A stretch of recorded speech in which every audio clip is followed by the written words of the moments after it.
And I'm going to say hi, Holly. Hi. So, everybody, this is Holly from Callie's Wish, and she's going to be doing our presentation today. So, Holly, tell us a little bit about yourself. So I'm Holly Smith Pashniak. I am the Community Outreach Coordinator Management person at Callie's Wish Pet Cancer Foundation. So what I do is I like to go out into the community and talk to all sorts of people, indoors, outdoors, webinars, conferences, about what we do, the services we provide, and which is really to support pet guardians and families that may be facing cancer, illness, or loss in their pets. So I like to go out there and talk about it and let people know that we're here. And we Yep. always say we hope you never need us, but if you do, we're totally here to help, and we're more than happy to do so. It's a pets or family for sure. Yes, And they are. yeah. All right. I'm going to turn off my audio and my video, and I'm going to let you share your screen.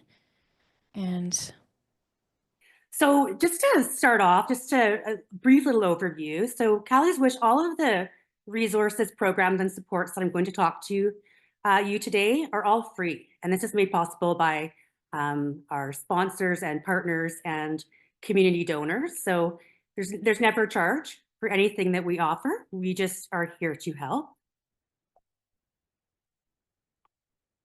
And we'll start off with a little did you know? So cancer is the #1 cause of non-accidental loss in pet cats and dogs, with 40% of dogs, especially older dogs, and 32% of cats, they will pass from cancer. And in Canada alone, that's about 700,000 cats and dogs are diagnosed with cancer every year. And while it may seem that this is becoming more prevalent, I find that once you know about it or hear about it, you know someone that's faced it, or you may have faced it. And although it's very sad, it's not actually rising in being more common. It's actually kind of a silver lining in that a lot of people are taking their pets to veterinarians more often, or the pet food industry has become a lot better at offering nutrition. So really our pets are living longer. And then when you live longer, of course, you're exposed to more health issues as time goes on. So it's not like it's becoming an epidemic. It's actually because our pets are living longer. So at Callie's Wish, our mission is that no one faces pet cancer alone. This can be a lonely journey, and it should be, faced with people that understand what you're going through. And so we're the first and only registered charity in Canada that's solely dedicated to helping pet guardians and families facing pet cancer and loss. Again, our resources are free, and they all focus around education, awareness, guidance, and support. I will say that we do provide support for pet guardians only. We don't fund veterinary care or pet cancer treatment, although we do have a link on our website under community that offers resources for people that may be needing financial assistance, or if you need to know where to go and get some specific oncology services, or you need help dealing with grief or explaining grief to children. We have all those resources available online. And I will say that Callie's Wish is Canada-wide. And of course, anyone can visit our website from wherever they are. So who is Callie? I always get asked. And it all started with Callie. So Callie is the lovely golden retriever here in this picture. And she was diagnosed with a blood-borne cancer at 7. And her family was devastated, of course, but they really struggled to find information and support. And what's interesting here is that Laura Lee, who is or was Callie's guardian, was the co-founder of Pet Planet along with her mother years ago. And she felt like if she couldn't find the information that she was looking for all in one spot, and if she was confused being, in the know and in that industry, that there must be thousands of other people out there that could use this type of help. And that's when she created the foundation, was to help and reach and educate the thousands of other pet owners who may face pet cancer, in their journey of life. So what we'll go over today in this presentation, just to let you get a sense of what we'll be talking about, we'll talk about the human-animal bond and basic pet care needs and signs of illness. So we don't just offer information, I should say this, about pets that are ill with cancer. We also offer a lot of nutritional information, etc., online, and just some, pet care tips and tricks to keep pets healthy or to extend life or to help through illness as well. We'll talk about geriatric cancer, illness, and end of life stages and the pet care that goes with those. We'll talk a bit about coping with pet loss. Then we'll go over the Callie's Wish services and programs at the end, and then, of course, have some time for questions. So the human-animal bond, this is huge for all of us. It's a special bond. It's mutually beneficial relationship between people and animals is the definition of that, but it's a lot deeper than that too. It's more nuanced and emotional. But some of the ways we can quantify it is like there's the physical and emotional benefits, reduced anxiety and stress, elevated mood and energy, lower blood pressure, which decreases risk of heart disease as well. More opportunities for social interaction, taking out to the dog park or things like that, or having your family over to visit your cat, and provide companionship and emotional support, on a daily basis. So this is an important relationship. Callie's Wish truly respects that. So, sorry, my Zoom is in the way of my title. So with mature pet guardians, like most of us, we all enjoy the companionship of pets, but the benefits can be even greater for us. And as mature, people, we have a lot of pets. So here's just some little bit of stats. If you're 50 to 64 in Canada, 49% are likely to have a pet. 65 to 69, 40% of us. 70 to 80, 32%, and even 22% of Canadians over aged 80 own a pet. And sometimes in all of these groups, it's more than one. Well, Callie's Wish, we mostly see and talk to people that are dog and cat pet guardians. Of course, we have lots of people that have, birds or reptiles or, small furry creatures like guinea pigs and hamsters, etc. We do, there's a lot of different kinds of pets out there, and we love every single one of them. So next slide is just to talk about some basic pet care needs and signs of illness to be aware of. Sorry, my widgets just popped up.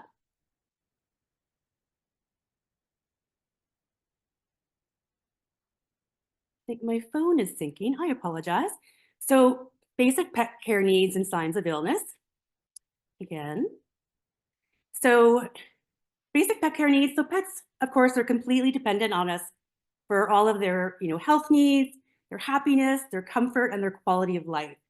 So when it comes to food, just need to make sure that you're feeding quality, balanced, and nutritious diet, like based on the pet's age as well. So a puppy will need different nutrition and protein levels than a mature pet. And as they get older, maybe even less. So, just find a quality food, and it's not hard to do these days, that suits your pet's age and stage. And then shelters, just protection from the elements, or this can be like snow and cold weather, but also if it gets extra hot where you are in the summer, make sure if you're taking your pet for a walk or outside that if they're on, dark cement or pavement, that their paws don't get hot. So just the element protection there. And then of course, regular exercise or play, and this is for physical and emotional health for both us guardians and our pets. And then comfort. So it's always good to make sure they have a designated go-to space, like a bed in a quiet area or top of a cat tree, or just a place that they can go and be alone if they need. And then grooming, which is super important. So co-care, of course, cleaning of eyes and ears and teeth and nail trimming, etc. And one thing I will say here is that while there is no one diet or type of food that can prevent illness or cancer, etc., besides just being nutritious, teeth is very important since gum disease, etc., can lead to other illnesses and even some heart disease later. So even just like a finger with some pet toothpaste on it, or making sure they have dental chews now and then, but paying attention to teeth is very important. And then veterinary care, of course, if possible, like not everybody can afford to take their pet to the vet on a regular basis, but it is important if you can, because they can see how their things are going and have a benchmark on their health, and that can improve their overall health, which leads to longevity and, of course, a better quality of life. And then, another part of the shelter is safety. So the environment they are in should be free of dangerous and/or toxic temptations and hazards. For instance, even cleaners in your house, since pets are lower to the ground and they're sniff things and want to chew things, just make sure you're using like a pretty non-toxic cleaner or a natural cleaner, or there's many pet safe cleaners.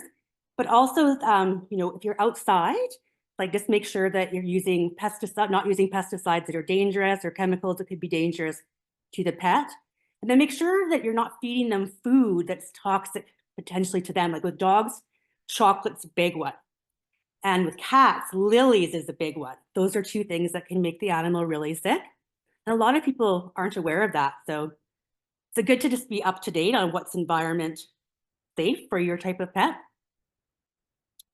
And then let's move over.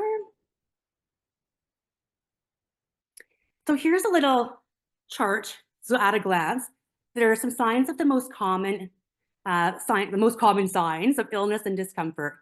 Because awareness or knowing what to look for, so you'll notice it early, it can make a big difference in the pet's prognosis or just knowing what's going on. And of course, not all of these things that are mentioned here are indicative of cancer, and they may not even be indicative of another illness that's a problematic one. Some of them are just, maybe they have a cold or a flu type thing as it relates to people, they're just sick. And the way to know the difference is if it's lasting for more than a few days, or if you're seeing any of these signs or symptoms escalate, or you're seeing more signs or symptoms being added into the mix. So change in behavior or temperament is a big one. Of course, lethargy or reduced energy and stamina. Unusual vocalizing, like whimpering, hissing, or growling, if that's not the norm. Hiding or withdrawing. An unusual foul, oral, nasal, or other odor coming from your pet. Hair loss and/or itchy skin or licking an inflamed area consistently. Not eating or drinking is a big one. Difficulty going to the washroom. Paler yellow eyes or gums. Sores that just don't seem to heal. They're, even if they're not being licked or you put a cone on, they're still not healing. You should pay attention to that. Then unexplained weight loss or gain. Like they're not on a diet. They haven't had like a bunch of treats over the last, let's say, Christmas holiday season. So an unexplained change in their weight. So lumps and bumps aren't always indicative of anything problematic. And even if it is cancer, sometimes it's not the dangerous kind. But so if you get new lumps or bumps or a change in the feel of the existing lumps, that it is time to talk to a vet. Diarrhea that lasts for more than 1 to 2 days, perhaps with blood in it or persistent vomiting. Lameness, stiffness, swelling, or difficulty getting up. This could just be they pulled a muscle, but it could be arthritis, or it could be something else. Coughing or breathing difficulty is a big one to pay attention to because that usually does indicate something is wrong. So of course, only a veterinarian can really diagnose these things, but these are some things to look for. And just to always remember, it doesn't necessarily mean anything serious, but if it is, the early recognition and attention is really important for your pet. So next we'll talk about geriatric pets, cancer in pets, illness in pets, and of course, end of life pet care if your pet is facing that. And so the goal of pet care, just to say off the bat, it's always focused on maintaining the pet's health, comfort, and quality of life for as long as possible. So even if there isn't a cure or, the quality of life can't be sustained, it's important to know what that looks like, and that's what we're going to go through here. So our aging pets, and we like to say that the only definite downside to owning a pet is that they just don't live nearly as long as we'd like them to. And that's for sure. Like the average small and medium dog lifespan is 15 years. And for large dogs, it's 13. Giant breeds, it's about 8. The average cat span is about 15 to 17 years. But in my experience, I've seen cats live a lot longer. So this is just an average, just to be aware of. So if you own or help care for a senior pet, So watch for signs of escalating deterioration, and then contact your vet as soon as possible if you have any questions or concerns, like it's not out of the norm. And then start to plan and prepare for eventual loss, since of course, as they get older, that will become a day sooner rather than a day later. And we always like to say start a journal, take lots of pictures. You're going to want to have these things later. Start a scrapbook or memory book and just begin considering your end of life preferences and options as well with what you would like that to look like for you and your pet. And with geriatric pet care as well, as we mentioned before a little bit, their diet needs to probably change, exercise modified, and may have some environmental considerations that could be introduced. So again, the age appropriate nutrition, so higher protein and fiber, moderate fat, will preserve their muscle mass and balance their energy, but help them not to become overweight or get an upset tummy. To modify their exercise and play, still daily, just less strenuous and of a shorter duration. So if you're playing with a cat with a pointer or some favorite toy, just get them to play in a little bit. And then for a walk, just go shorter. Don't push the pet beyond what is comfortable for them. And then if the pet is having difficulty jumping or climbing, to a favorite chair or whatnot, moving their bed or litter box to a lower level if it can be, or adding a ramp to a bed or a favorite chair can really make it easier and more comfortable for them. Again, it's always just about the quality of life and comfort of our beloved pets. So pet cancer care. So if a pet has been diagnosed with cancer or suspected cancer, it's helpful to understand their needs will change. So diet nutrition modifications. So a lower carb diet is often recommended. You should always consult a vet before changing your diet. But cancer thrive on carbs and sugars, of course, all the tasty things. But however, ensuring the pet eats anything is key. What you want to do is prevent muscle wear away or weakness, and just making sure they are eating to maintain some health. And then the activity and exercise tolerance, this is when it becomes maybe not even daily, but whatever the pet can manage. And that's important for their physical and emotional health. And then knowing your treatment options. So at Callie's Wish, we offer both conventional, traditional veterinary perspectives on many of our articles, but also complementary, or alternative medical points of view from a holistic vet. We have many vets that are both traditional and holistic. But so the treatment options for conventional, traditional veterinary medicine are, if treatable, is surgery, chemotherapy, radiation, and immunotherapy type things. The complementary angle could include acupuncture, herbs, or supplements. And then palliative care is when, the pet probably cannot be saved. This is when you want to just offer pain management, pain medication, etc., comfort and love until it's time to say goodbye. And then there's euthanasia. So this could be considered when the quality of life has deteriorated beyond help or hope and your animal may be in pain, etc. So sometimes things seem to come on suddenly. So sudden illness care, including some cancers, can appear to come on really quickly. Then the pet may deteriorate quickly as well. So if you notice that your pet is struggling, and pretty quick turnaround on that, contact your vet as soon as possible, as the early intervention is really key. And take deep breaths. So pets can really sense stress emotions. So try and just keep calm around your pet as well. And then if you do need to start planning again for, eventual loss, take the time necessary to make the key decisions to plan and prepare for potential loss. For instance, what type of, if you want to have your pet euthanized, you want them to pass naturally. If you do want to have them euthanized, would you like them to be there, or other family members to be there or not? Or there's even mobile options as well, where a wonderful vet will come to your house so the pet can pass it home. So with long-term illness care, and there's some conditions that will move a pet toward end of life quickly, and some that won't as quickly. So the common long-term conditions include, kidney and heart disease, which causes eventual organ failure, severe arthritis, and this is those progressive mobility issues that are very painful for pets. Neurological disease like cognitive and or nerve function decline.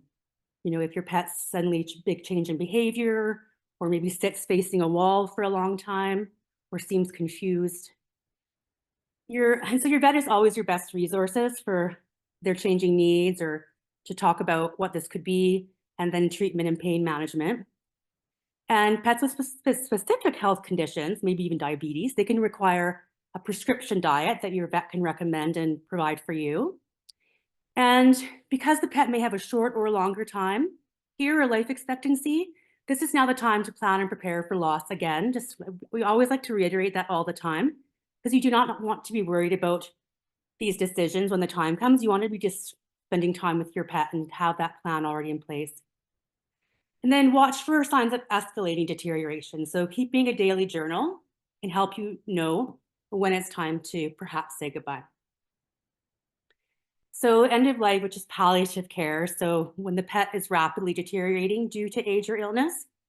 So again, monitoring and managing their comfort and quality of life is really important, but it's also just as important for all of us guardians to practice self-care. So to prioritize sleep, healthy eating, even if we're not hungry, and maintaining your daily activities can help you better care for your pet and get the most out of these final days. And you can expect to feel anticipatory grief. And this is those feelings of grief before loss. And I think a lot of people don't really expect that, but it's so common to feel those anxiety, anger, denial, sadness, isolation, and guilt, etc. And then it's important to understand and remember that your feelings are completely normal and to be expected. Everyone is different. So again, prioritize self-care and focus on spending that quality time with your pet rather than focusing on the impending loss. And then this is the time to actively prepare and plan for loss, because you know for a fact that it's coming. And then to prepare for pet loss is what we'll be talking about next. And while there's no preparing, there's only being more prepared. And we'll talk about that. So as we've been talking about, making those plans, this is how you make a loss plan. So planning for the loss in advance is always best for everybody, because facing pet loss is always so difficult and emotionally challenging. And so having this plan in place before your pet is facing imminent end of life, it really helps you avoid having to make those on the spot emotional decisions when you're just not functioning 100%. And so how to make this plan or how to prepare is like, how, when, and where would you prefer your pet to pass? And this is, again, how we said, home or at the vet. Would you like to be there? Would you like somebody else or other family members want to be there? What do you want to do with your pet's physical body after they pass? And to take a lot of photos and videos of your pet. That's one thing I can't stress enough. I learned that one the hard way. I want more photos and more videos. And then research pet loss and grief support options available. And then we always like to say, create a last days pet bucket list. Like take my dog to Nose Hill Park or take them on their favorite walk, things like that. So we get this question a lot. So when to say goodbye? And while there's no for sure answer, the only answer sort of is when their comfort and quality of life is no longer. So ideally pets would pass peacefully in their sleep, but really that's rarely the reality. It can be long and drawn out, and going peacefully in your sleep isn't something you should plan on. You should plan for the worst case scenario and hope for the best. So once your pet has reached a point where a cure may not be possible or treatment and pain management isn't working anymore, euthanasia is often the kindest and most selfless and greatest final act of love you can give a beloved pet, if that fits in with your belief system, and it's a personal choice for everybody. But the benefits of this is that it eliminates the pain and suffering immediately. That allows the pet to pass peacefully, and it preserves the dignity of the pet, as often when pets get to that real end of life stage and are struggling, they can lose control of their ability to go to the washroom and things like that. And it's important to understand and remember that assisted passing is a kind and humane decision. It's a hard one, but it is kind and humane. It's not painful. And take them to a better place. They'll pass over that rainbow bridge. And if you're not sure, if you're keeping a diary and like the days seem okay and then they're not, like your veterinarian will help you know when it's time to say goodbye if you are unsure. But again, keeping that journal of sort of when the good days outweigh the bad, then you start to need to pay attention to that and then maybe then talk to a vet. And then coping with pet loss. Always difficult and it's different for everyone. Again, it's complex and personal. Like some people go through all the stages of grief really quickly. For some people, it takes years, and some of us never actually get over it, but it's important just to keep moving forward and remembering those positive memories of your pet. And so here's when the additional grief after the preliminary anticipatory grief will come in, and you need to expect like anger, anxiety, depression, despair, guilt, hopeless, loneliness, and sadness. And those are all to be expected. And you need to go through those stages to be able to mourn your pet. And then again, moving forward. So, celebrating in the life and legacy of your pet can be really helpful. And so can loss support help with grief management, healing and recovery. So we always say, talk about the lost pet and look at pictures or a scrapbook.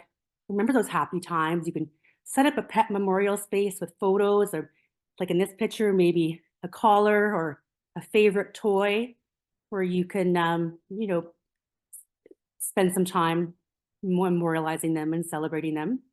Seek out professional, family, or other support.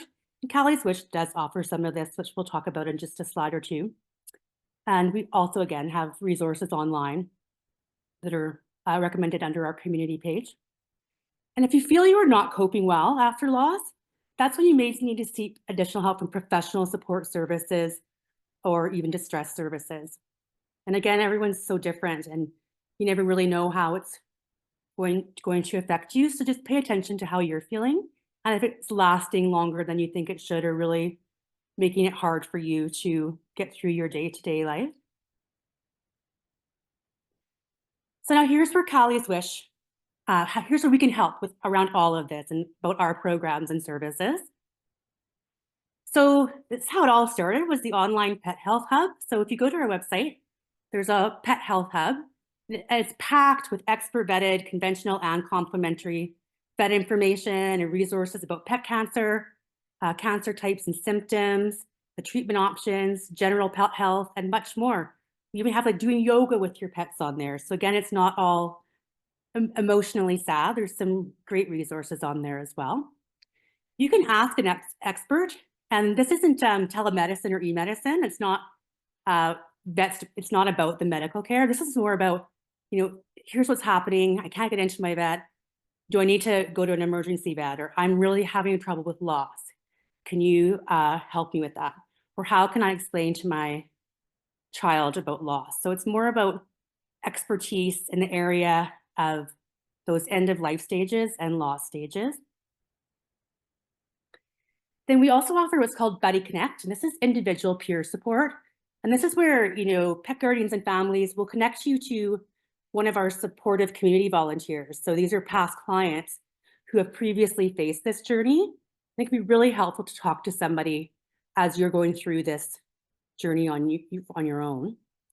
And we also offer a Facebook group, Peer Support. And this is that dedicated social community that connects everybody that has or is currently facing pet cancer to share stories, experience, advice, and support. And we find that a lot of people that may not want to talk to someone voice to voice right now, or may just want to read on Facebook, like get some benefit out of that. You don't have to post, you can just listen and read. But it's a tremendous, both of these are tremendous resources, but the Facebook place is a great place to start. If your pet has been diagnosed with cancer, we offer free Callie Cares packages. And this is a present full of items designed to show some love to your pets. And the pets are happy with their gifts, and the guardians and families are happy to see the pet experience some distraction and joy. Those little moments become so important. We also have a whole dedicated section to pet loss resources and support. And this is our own dedicated page right on our main page under loss at the top. The dedicated page that includes helpful articles and services for adults and children facing loss of a pet. And that's a very wonderful place to start if you're having some trouble. One thing we offered this year, which was amazing and beautiful, was we did a celebration of life butterfly release event here in Calgary in Lakeview at North Glenmore Park. And this is to celebrate our pets and honor their lives and legacies on Rainbow Bridge Day, which is always the third weekend in August. And it's interesting because we had people, you didn't have to, like it was a donation to get a butterfly, but we had we only ordered 75 and we sold out right away. So next year we're going to be ordering a lot more. But 30% of the people that donated, we released a butterfly on their behalf. And then there's photos and a video to be shared after. But this was a very beautiful and healing event. People found it really meaningful. And it's just a great way to have that sort of ritual to celebrate your pets. And we had people that donated for pets lost years ago, or many pets, or very recently passed pets. But everybody there totally understands the journey. And this year, actually, PALS is going to be there with some support cats and dogs as well. So then there's that community resources page I was talking about. And this is those other pet resources in our community in Calgary here. But of course, Calgary, which is Canada-wide. So we offer some other provincial resources there and ways to find some in your area. So this again has like oncology experts, vets that are great. We have urgent distress support services, free support services, and then some links to professional counselors as well that would be paid. But it's a great place to go to for all things pet that, we can all, we don't offer everything, but we try to round out the picture of what we can offer so that you can at least find it all on our page. And you can be sure that all of the resources have been vetted by our professionals and our volunteer vets, etc. So thank you. And to learn more about Callie's Wish, I believe Heather's going to be sending you out some links. In fact, do you want me to get out now, Heather, so you can talk about it? Yeah, sure. So I'll make sure that all of this information is included in the email when I send out the link to the recording. So you guys don't have to go looking for things. Okay, so I'll stop my share. And Yeah. again, I'm apologetic for my technical issues. Oh, it's okay. It And it's happens. videoed, so I'm so sorry. No, that's okay. It happens. Not a big deal. And I have to say that a friend of mine did have her dog put down at home. The vet came, but they sat and had A&W together beforehand. Puppy got his own I think it was a mama burger or something and some fries, and they just they chilled out. She put the mattress on the floor, the two of them, and then I had a roommate who was traveling in Morocco, and I ended up having to put her cat down for her because we knew it was a possibility. Yeah. But the funeral options, or when your pet passes, the options with your pet.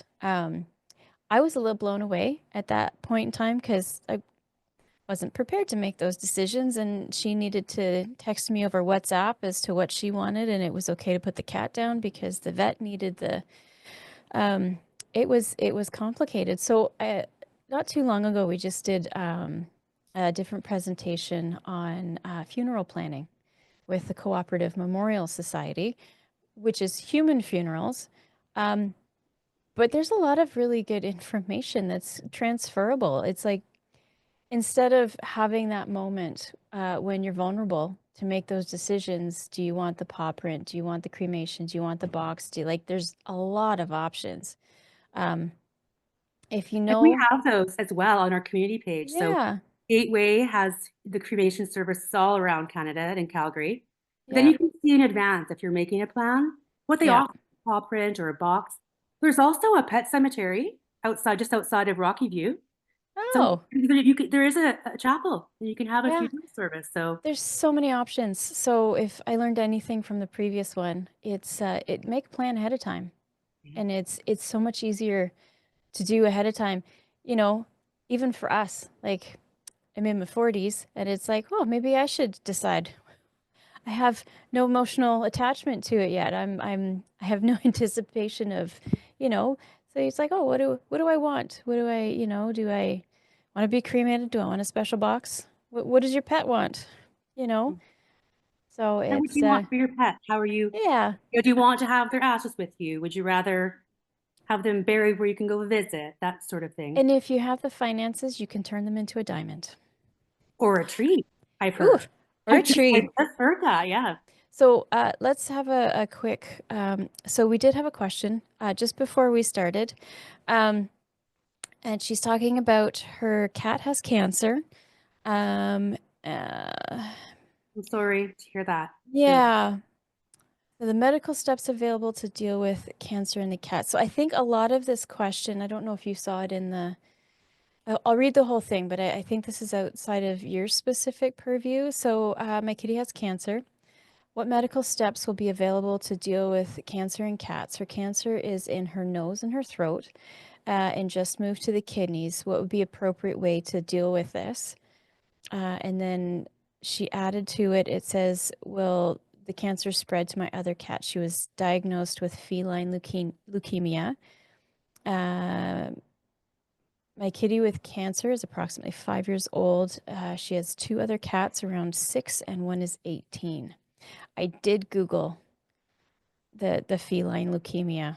Um, this is definitely one I think that she needs to talk to a vet about. I know there's vaccinations for feline leukemia. If they're already in contact, I don't know how that works. And some cats can fight it off. So I think it's really something that you need to talk to a vet about. Would you agree with that, Holly? Absolutely. And, a traditional vet probably for sure they can have access to oncology, which I suspect that this person probably already has if they know where the cancer is. I'm actually not sure about the feline leukemia being transferable and what can happen there. But and then so we don't ever like to step on a vet toes if they have already made a plan, a path, etc. But there is always, if your vet is traditional, not holistic, I mean, you could look at some, if the pet starts to have pain, to look at some um, massage or acupuncture or some herbs and tinctures. And I highly recommend Dr. Wanda Vockenroth in Calgary, and she's educated traditionally and is a holistic vet as well. And she offers both sides of the just both sides of what you're looking at there. And Right. to be What's transparent, she is on our board, but I've known about Dr. Wanda for years before that. So it's Dr. Wanda Vockenroth, it's a VO. Vockenroth. All right, I wrote that down, everybody. I'll send that out with the email. She is working with a vet, so that's good.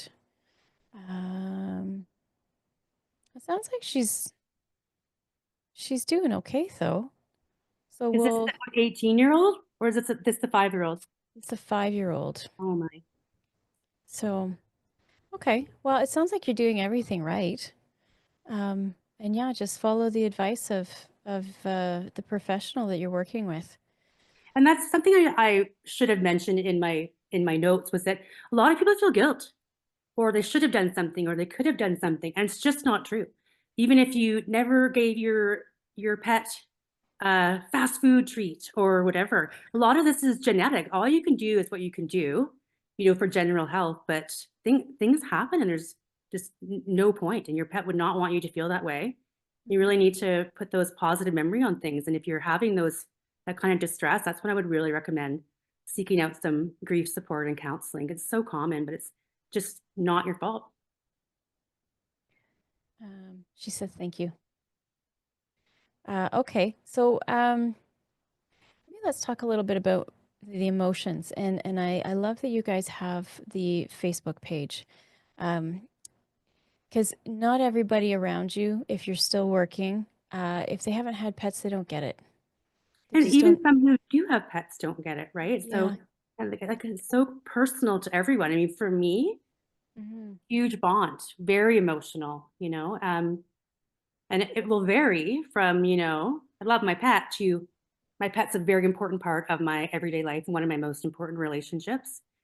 And it runs on all scales. But we do find a lot that if people talk to their family or colleague or whatever, that they might be like, oh, well, can you get another one? Or, you know, sorry about that, or that's all happens, as it should. And those things aren't they're trying to help you, but those things aren't necessarily what you want to hear. And you need to talk to someone that understands exactly what you're going through and can provide you with some guidance if you're in need of further help. Hmm. Hmm. Um, with your website, you mentioned that if people were having troubles, grieving, Mhm. do you have specific resources for We do. personal supports? Yes. So on our loss page, on the main page, we have a lot of things there as well. And then under our community page, so about us community, and our website is just being redone right now. I'm sorry it wasn't done today, or I would have included screenshots, but that's what you get as a non-for-profit. You get your tech people to work when they can, and usually that's weekends or so we're trying. But also there's a community page under there that has a lot of resources specifically around grief and loss Okay. as well. Okay. And do we know if there's a pet cooperative memorial sort of uh, for planning end of life, like whether you do want to go with the box, like with the options and the discounts and stuff like that? Is there an organization that? I don't know of one whole organization that does that, but we do have resources for those types of things as well. It's sort of the aftercare, which you Okay. can look at beforehand. You can see the details online about euthanasia or cremation, or sorry, not euthanasia, but cremation or burial, and any of those ornamental things that you may want to have after as well. Okay. And most Um, pets, I think, use Gateway here in Calgary, Gateway Pet Memorial Services, but they may offer some help, but I don't think it's a co-op. I think it's just strictly based on their own okay. services and offerings. Let's talk about looking after our animals. You know, age isn't really relevant, but if they are getting sick or they need specific supports, but you're on a limited income, do you have any resources on your website around how to find supports in their communities? For financial help, yes, we Hmm. offer a lot of lists on there for foundations that will help with the medical care aspect for sure, Okay. if you qualify. Yeah, Okay. it's unfortunate that a lot of people don't have pet insurance, or they'll find that their pet insurance wasn't enough in some cases. And again, no one, you either have, if you have it or you don't, it's a total personal choice. But I find that you're left then without a lot of guidance necessarily about what to do and if you're covered. So Hmm. make sure that you know all those details as well. But Hmm. unfortunately, like especially if you need oncology services, it's really expensive. And that's why we say, like, a lot of people can't afford treatment. And what I will say too is that treatment's not a guarantee. Like if you get a surgery or radiation, typically that cancer will eventually cause the loss of your pet. It really just goes into remission. So, and I only say that from a personal perspective of what I've seen, but I feel like you're just buying time a lot. So if you can't afford that treatment, you have to make difficult decisions to go through palliative care or to have your pet euthanized, then that's all that you can do. And your Hmm. pet just still has a wonderful quality of life. Hmm. There's no wrong answer. No wrong answer whatsoever. And we always did never want people to go into financial debt without knowing, like find out exactly what the outcomes are. Like, is this a good option? Is it a last ditch option? How much time can I expect more with this pet, or is it totally curable and things like that? Hmm. Hmm. Okay, well, I think we're coming up towards the end here, and that's covered all the questions. Is there anything that you want to add before we say goodbye to everyone? I would just say, please reach out to us or visit the website and have a look. And if you need further guidance or have some questions that you may not want to ask here or you may have after that, you could email me directly and I can tell you, where to find that or get you in touch with our intake coordinator, Sally, who's wonderful. And she can help set you up with a buddy for our buddy program and things like that. So you can just reach out to me directly and I can offer help and just say, please help us spread the word, and let your friends and family know as well, right? Chances are you will know a pet with cancer at some point in time. And we're super honored to be able to provide assistance to support people through that. We're totally here to help. That's what I want to say. We really, really care.